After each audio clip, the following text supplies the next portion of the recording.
Muito bem, meus amigos, a paz, mais uma vez, mais um momento aqui de meditação, mais um momento de muita alegria para mim, para nós, porque eu acredito que a cada minuto que o Espírito Santo inspira a me posicionar aqui diante do computador para trazer uma mensagem, é mais um recado de Deus para todos nós, para mim, para você, para nós.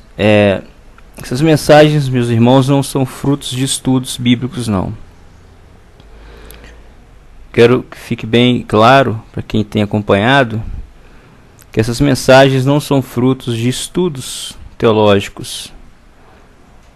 Essas mensagens são mensagens inspiradas pelo Espírito Santo, mediante uma busca incessante, um desejo de fato de estar ouvindo a voz de Deus, está buscando no Senhor uma orientação, sem passar por outras pessoas, sem atravessadores, digamos assim, mas que fosse palavras direto do coração do nosso Deus. Eu queria começar essa agora de uma forma diferente, convidando a todos que estão ouvindo para uma oração. E vou orar aqui, e você, antes de começar a assistir, que você também se posicionasse, espírito de oração diante do nosso Deus, para que Deus possa abrir a sua visão, para que o Espírito Santo possa falar com cada um que está ouvindo aqui esse vídeo. Senhor Deus e Pai, nós buscamos em Ti, ó Deus, o conhecimento, a sabedoria, o conhecimento físico. Muitas das vezes pedimos ao Senhor milagres, Senhor, que o Senhor abra portas, que o Senhor venha nos dar capacidade de trabalhar. Mas nesse momento o que nós te pedimos é que a Tua palavra, a Tua voz venha nos alcançar, meu Deus. O que o Senhor deseja de nós, meu Pai? Qual é a atitude que devemos tomar? Como devemos ser? Enfim, meu Pai, o que queres de nós? Eu te peço em nome do Senhor Jesus. Fala ao nosso coração, meu Deus, porque queremos te ouvir. Que assim seja, amém. Graças a Deus. Amém. Muito bem, meus amados. Em João, diz o seguinte, em João capítulo 3, versículo 16, talvez das passagens mais lindas da Bíblia seja essa. Em João capítulo 3, versículo 16, diz o seguinte: porque Deus amou o mundo de tal maneira que deu o seu Filho unigênito, para que todo aquele que nele crê não pereça, mas tenha vida eterna. Porquanto Deus enviou o seu Filho ao mundo, não para que julgasse o mundo, mas para que o mundo fosse salvo por ele. Quem nele crê não é julgado. O que não crê já está julgado, porquanto não creu no nome do unigênito Filho de Deus. Que palavra bonita,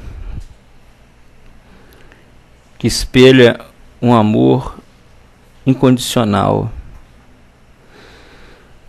um amor que talvez nós não conseguíssemos mensurar de fato. Um amor capaz de entregar um filho para resgatar vários filhos perdidos, por assim dizer. Iniciamos essa mensagem, irmãos, meditando no amor de Deus. E se formos pensar por quê? Porque o Senhor Jesus Filho do nosso Deus, o Senhor Jesus, hoje o nosso Senhor e Salvador, único e suficiente Salvador, único, porque foi o único que morreu na cruz por nós. Não foi o pastor da sua igreja, não foi o bispo da sua igreja, não foi o santo X nem santo Y. O único que morreu na cruz por nós foi o Senhor Jesus. Morte a qual não foi fácil. Uma morte dura. Muito dura. Vamos entender, e às vezes muitas pessoas, até mesmo pessoas dentro das igrejas, não entendem sobre um novo nascimento. Muitas pessoas na igreja não entendem ou não perceberam ainda o que é uma conversão de fato, de verdade. E nesse mesmo capítulo, porém, versículos antes, nós vamos ver a conversa de Jesus com um certo homem, com um homem chamado Nicodemos. No capítulo 3, no início do capítulo 3, versículo 1, nós vamos ver. Então, João, capítulo 3, versículo 1 em diante. Havia dentre os fariseus um homem chamado Nicodemos, um dos principais dos judeus. Este de noite fora ter com Jesus.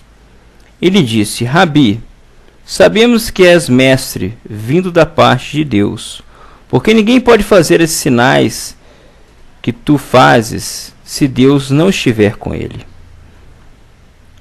Então Nicodemos, ele era uma autoridade, digamos assim, espiritual. Ele fazia parte dos,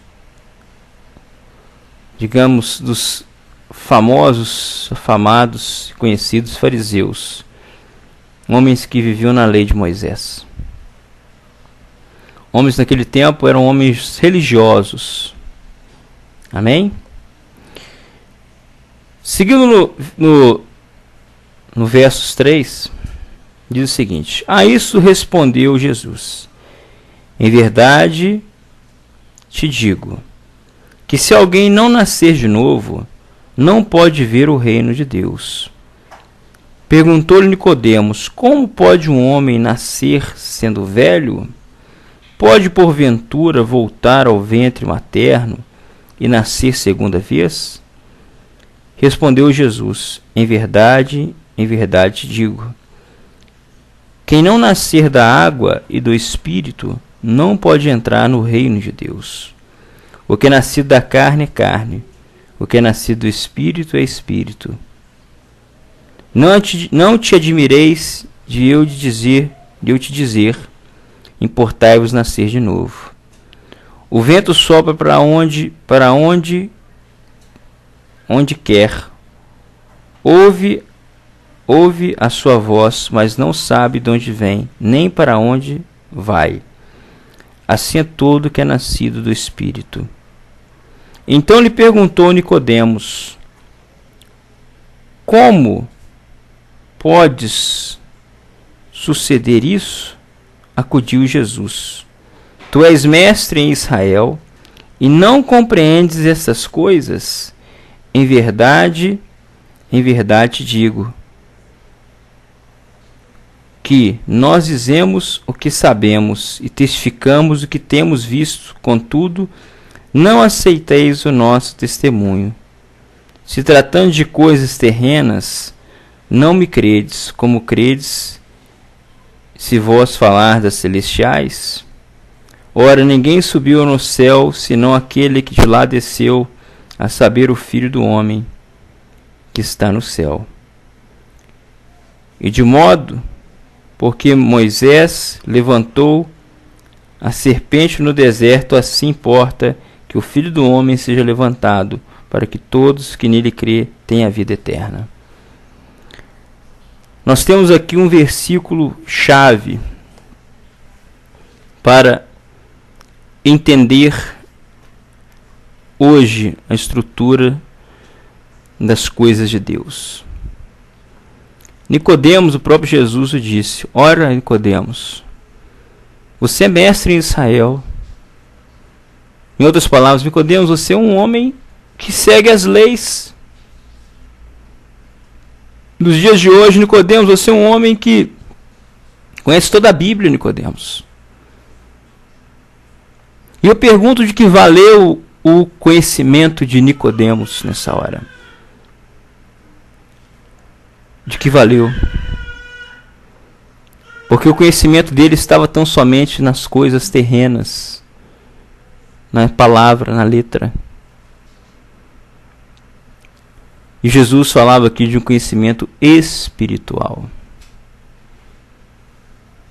E ele diz que aquele que não nascer da água e do Espírito. E aí nós falamos sobre o batismo nas águas. O que é o batismo nas águas? De repente você não sabe o que é o batismo nas águas. Você é cristão e não sabe, ou incrédulo, ou não conhece a palavra de Deus e não sabe. De repente você tem curiosidade de saber o que é o batismo nas águas. O batismo nas águas, ele na verdade, ele vem após a pessoa reconhecer que ela precisa mudar o seu comportamento, o seu modo de viver. Mas ela não pode somente entender que precisa mudar. Ela de fato tem que mudar o seu comportamento, seus pensamentos, suas ideias. O batismo nas águas, na verdade, é o momento em que a pessoa, ela realmente ela faz uma conversão, quando essa pessoa converte a sua vida. Porque muitos falam do convertido, nós temos convertidos e convencidos. Não é? O convencido é aquele que acha, agora eu estou na bênção, eu não tenho mais que vigiar, eu oro, eu jejuo, eu pago meu dízimo, dou minha oferta, eu não bebo, eu não fumo, eu não vivo mais prostituição. Está convencido, ele se convenceu que ele agora é uma pessoa diferente, só isso.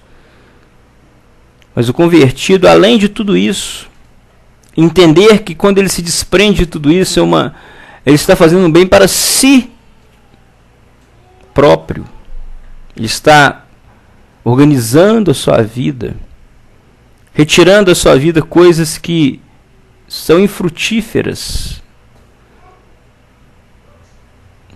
Isso, você começa a dar os primeiros passos. Mas você tem que compreender que essas atitudes têm que estar seguidas de uma consciência. Você tem que tomar essa atitude consciente de que isso não pode ser um ato forçado. Eu vou fazer isso porque eu tenho que fazer.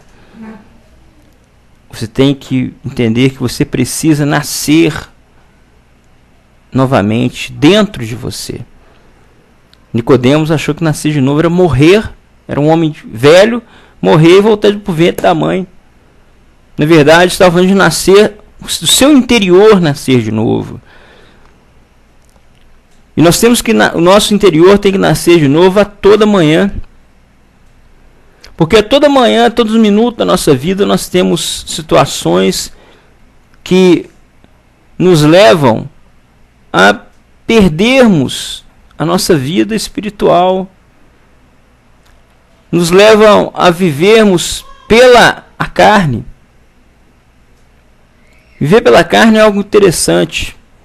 Porque aquele que vive pela carne, ele vive querendo resolver as coisas do seu próprio jeito, com a força do seu braço. Eu, por exemplo, sou testemunha disso. Quantas vezes eu quis resolver as coisas da minha vida com a força do meu próprio braço? Quantas vezes eu fui intolerante, impaciente, agressivo? Essa natureza teve que morrer para que hoje a natureza divina possa ter mais espaço. Então, quando eu digo morrer, eu vejo a Bíblia falando que o homem deve nascer de novo, eu compreendo muito bem isso hoje. Porque muitas coisas que se identificavam com o meu jeito de ser tiveram que morrer. Porque não condiziam com as coisas de Deus, com a verdade de Deus, principalmente o amor, por exemplo, o perdão.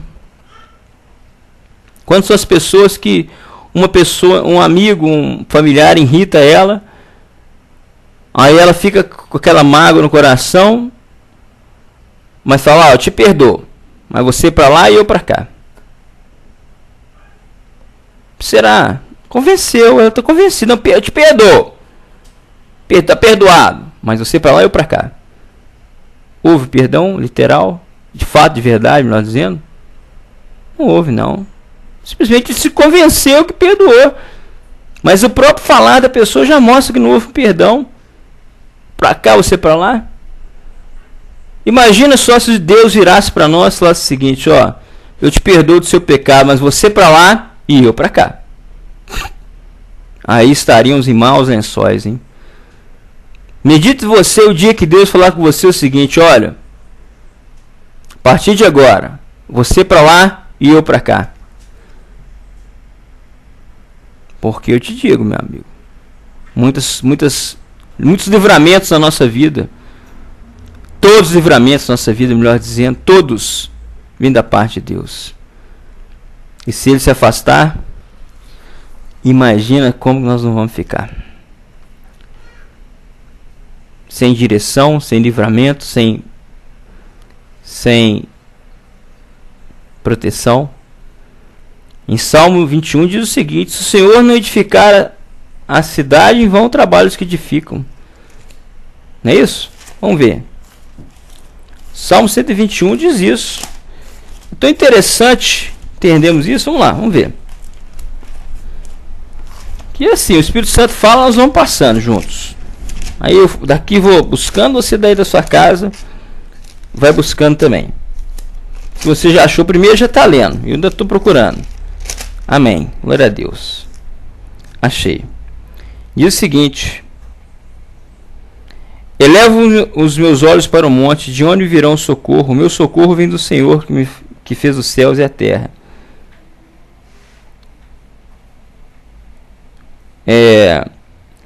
Ele não permitirá que os teus pés vacilem, não permita aquele que guarda. Certo que não dorme o guarda de Israel. Não é esse não. Amém. Glória a Deus. Onde é que está, hein? Salmo 120, será?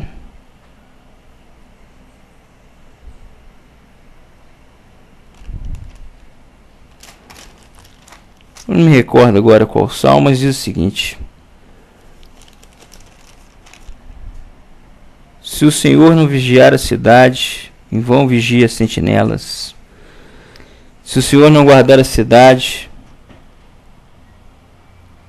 se o Senhor não edificar a cidade, em vão trabalhos que edificam. É Salmo 127, diz o seguinte: se o Senhor não edificar a casa, em vão trabalhos que edificam. Se o Senhor não guardar a cidade, em vão vigia as sentinelas. Inútil vos será levantar de madrugada, repousar tarde, comer o pão que penosamente granjeastes, aos teus amados ele dá enquanto dorme. Então imagina se Deus falar o seguinte: olha, você para lá e eu para cá. Então essa natureza que deve morrer, quando Jesus fala que nós devemos nascer de novo, lá em João, que estamos estudando, né? João 3, é realmente fazer com que a natureza natural, a sua natureza material, humana, física, ela venha morrer e nascer uma nova natureza. E ele diz o seguinte, olha que coisa linda. Respondeu Jesus: em verdade digo, aquele que não nascer da água e do Espírito não poderás entrar no reino dos céus. Outro detalhe é que o reino dos céus, Muitas pessoas falavam: vou entrar no reino dos céus, é minha salvação para o resto da minha vida. Amém, isso é o reino dos céus. Mas nós já podemos viver no reino dos céus aqui. Aqui. Antes de subirmos, literalmente falando. Mas nós já vivemos, podemos viver no reino dos céus aqui. E o reino dos céus, ele é paz, ele é amor, ele é harmonia, ele é alegria, ele é vitória. Paz em tempos de guerra. Amor em tempos de ódio. Harmonia em tempos de opressão. Nós vivemos tempos de paz, de guerra, tempos de ódio, tempos de luta. E quando o reino dos céus, então, ele penetra dentro do interior, aí a pessoa nasce da água. Aí a pessoa nasce da água. E aí a pessoa vai até o pastor. O pastor, então, faz o batismo, o famoso batismo nas águas, onde determina que aquele homem natural, físico, aquele homem com aquelas naturezas físicas, quando ele desce a água, aquele homem morre. E quando ele sobe, nasce um novo homem nas águas. É como se você pegasse seu corpo e levasse, então, fosse até esse batismo. É mesmo que você pegar o seu corpo e levar o pastor, leva você até as águas. E quando chega ali, você fala: olha, quando eu deitar nas águas, meu corpo emergir nessas águas, aquele velho homem, aquela velha natureza, os velhos hábitos, os velhos pensamentos, os velhos desejos, todos vão ficar ali. E vão nascer novos desejos. Desejos segundo os desejos de Deus. Então não pode ser algo forçado. Não pode ser algo movido pela emoção. Tem que ser consciente de que você quer fazer, daquilo que você deve fazer e daquilo que você deve buscar.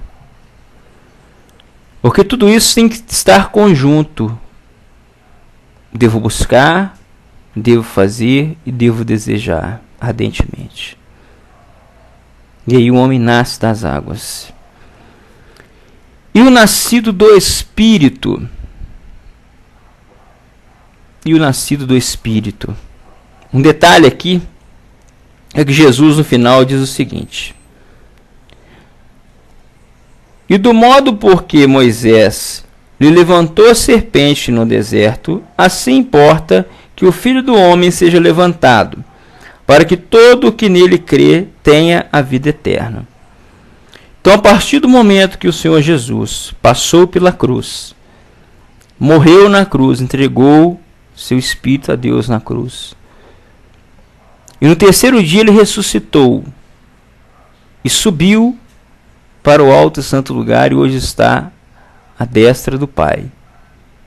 No momento que ele subiu, ele disse que enviaria um Consolador, que é o Espírito Santo.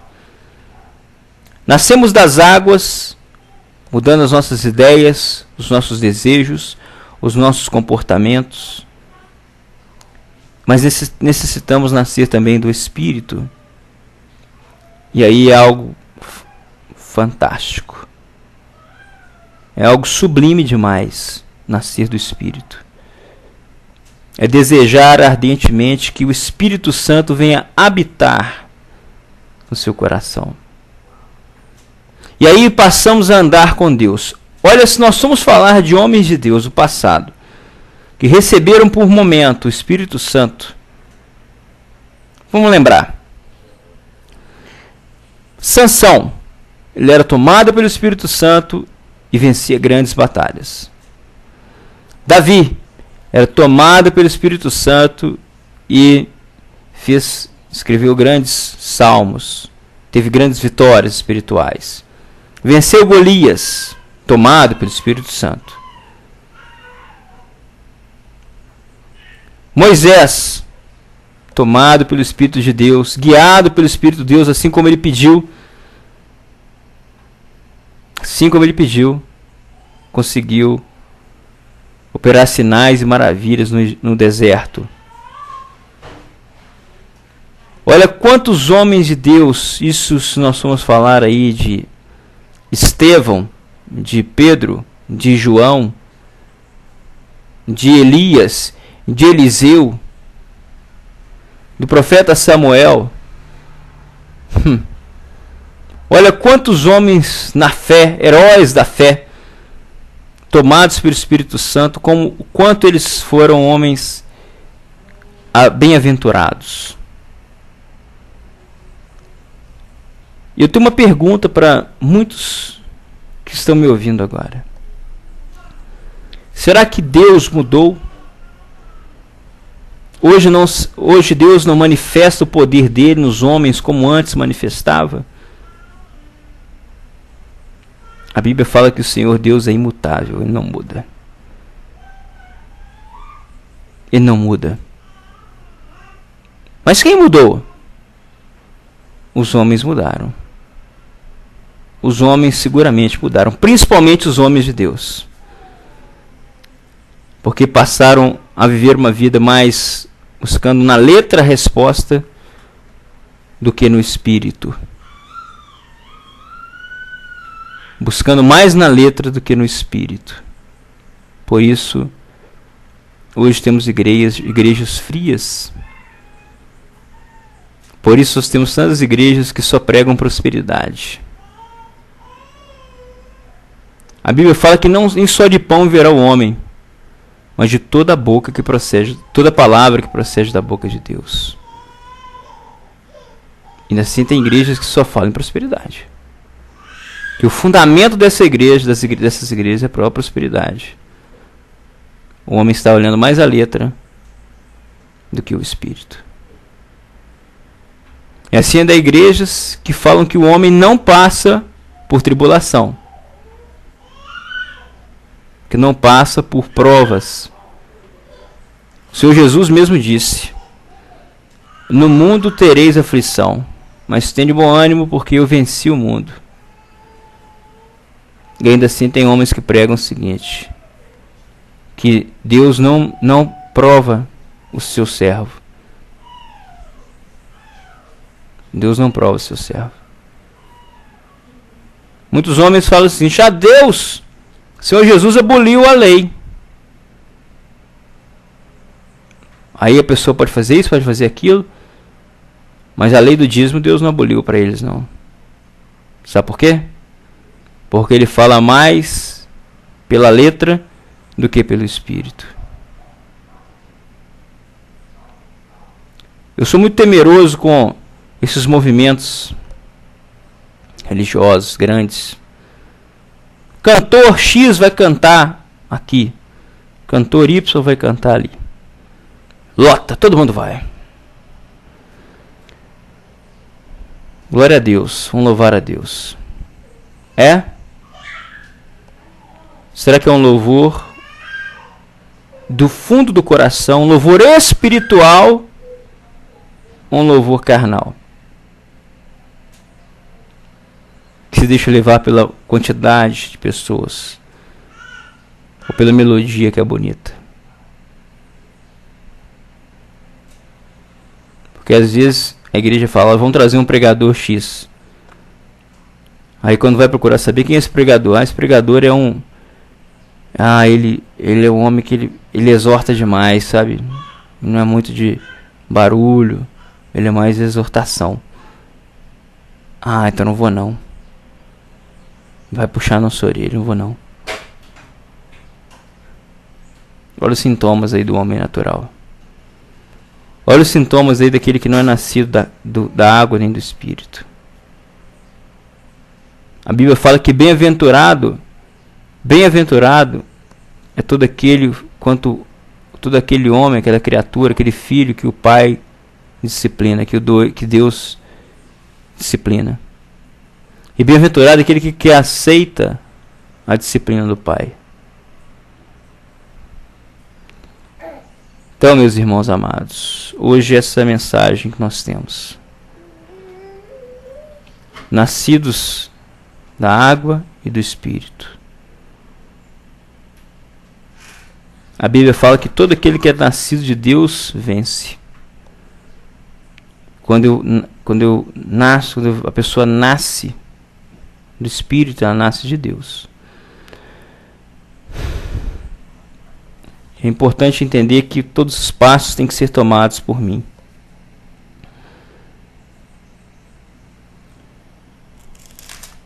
Tem uma passagem na Bíblia que fala sobre a fé.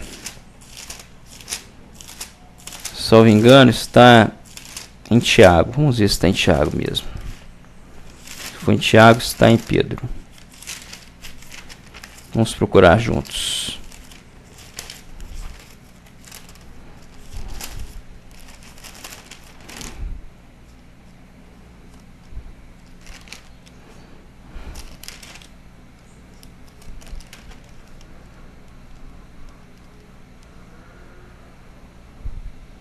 Muito bem, está em Tiago.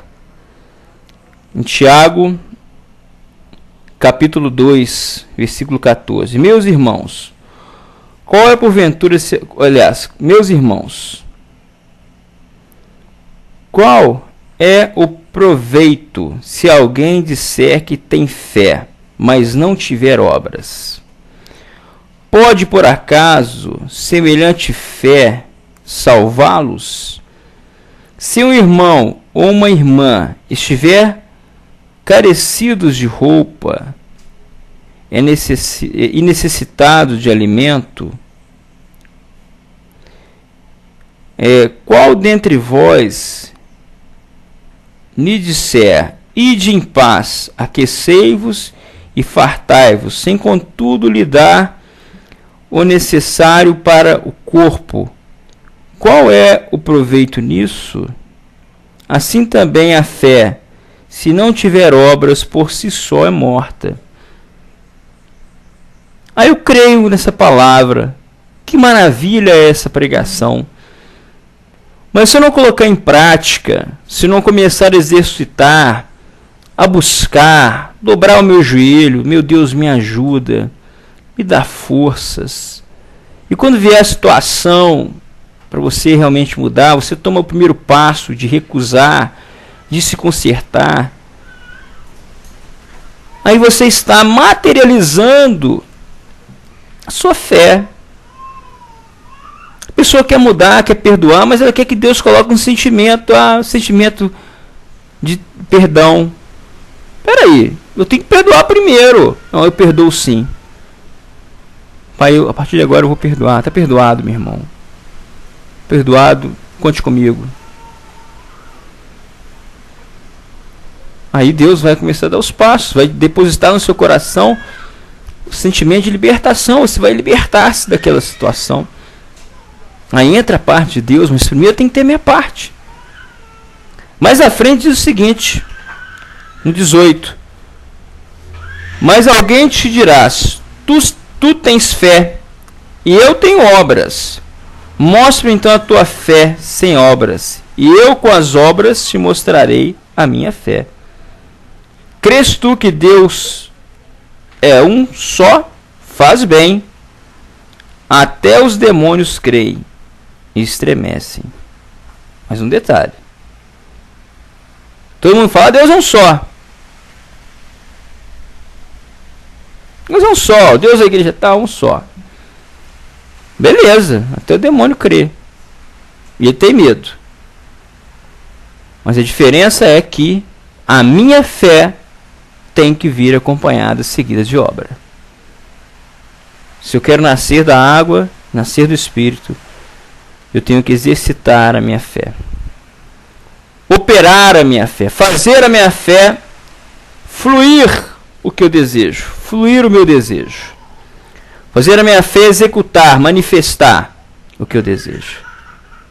Aí sim, as obras da fé vai trazer à baila a palavra de Deus na sua vida.